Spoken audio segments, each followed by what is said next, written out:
Assalamualaikum warahmatullahi wabarakatuh. Baik, di sini saya sebagai moderator dari kelompok 3 yang akan menjelaskan materi demokrasi di bab 3, yakni tentang konsep proses. Sebelumnya, para presenter silakan untuk memperkenalkan diri. Halo, nama saya Nazwa Protulaini, NIM 2024-12-018. Saya bersama teman saya. Halo, nama saya Devisa Sita dengan NIM 2024-12-014. Halo, nama saya Dedan Fatima dengan NIM 2024-12-011. Baiklah, di sini saya dan teman-teman saya akan mempresentasikan tentang konsep proses. Apa sih konsep proses itu? Ya, prosesnya adalah ketika sebuah program sedang dijalankan atau dieksekusi, dan proses merupakan unit kerja terkecil secara individu, memiliki sumber daya, dan merupakan unit terkecil yang dijadwalkan oleh sistem operasi. Dalam konsep proses itu ada multitasking, yaitu multitasking itu dapat dilakukan secara bersamaan atau berpindah dari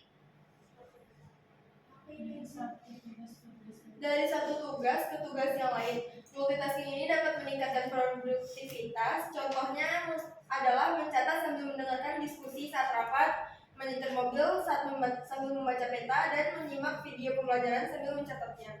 Yang kedua adalah konkurensi. Konkurensi itu merupakan landasan umum perancangan sistem operasi. Proses disebut konkuren jika proses berada pada saat yang sama. Baik, siklus hidup dari sebuah proses task itu adalah siklus hidup sebuah proses atau tugas dalam sistem operasi, umumnya terdiri dari beberapa tahap. Yang pertama ada new atau baru, kedua ada ready, 3 running, 4 waiting, 5 terminate, dan 6 blockade. Selanjutnya ada struktur data kendali sistem operasi, yaitu struktur data kendali data dalam sistem operasi digunakan untuk mengelola dan mengendalikan berbagai aspek dari proses, memori, file, dan perangkat I/O.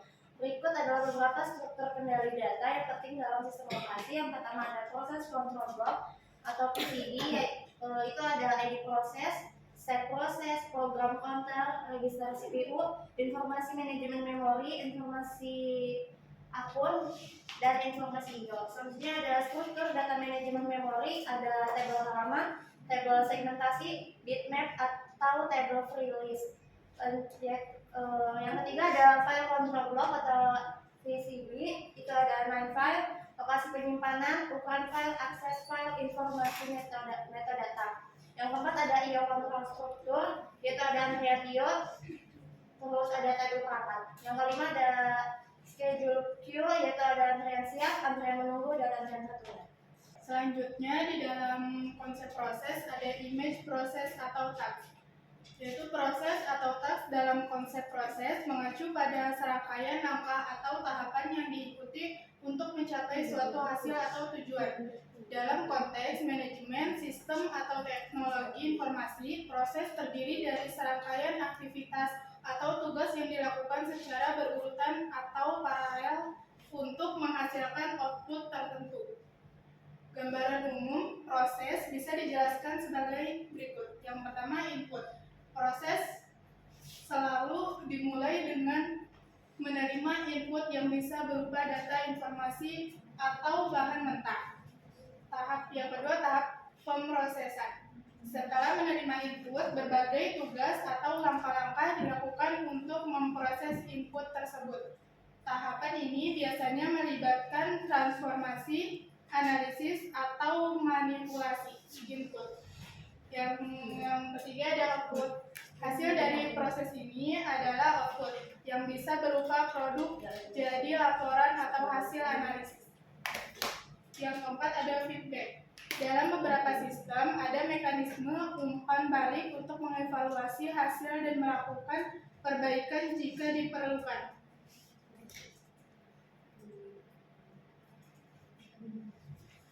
Selanjutnya ada proteksi dan modus eksekusi proses. Proteksi dan modus eksekusi proses dalam sistem operasi adalah dua aspek penting untuk memastikan keandalan dan keamanan operasi komputer. Berikut adalah penjelasan mengenai kedua hal. Yang pertama, proteksi proses. Proteksi proses berkaitan dengan cara sistem operasi melindungi proses-proses yang berjalan agar tidak saling mengganggu dan tidak mengakses sumber daya yang tidak seharusnya.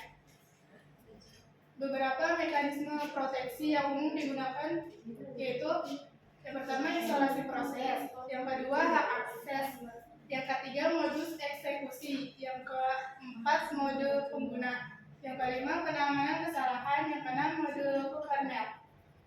Terus yang kedua modus eksekusi proses.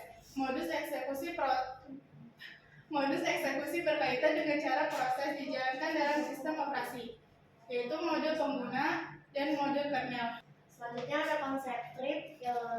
Konsep trip dalam pemrograman merujuk pada unit eksekusi terkecil yang dapat dijalankan secara independen dalam sebuah program.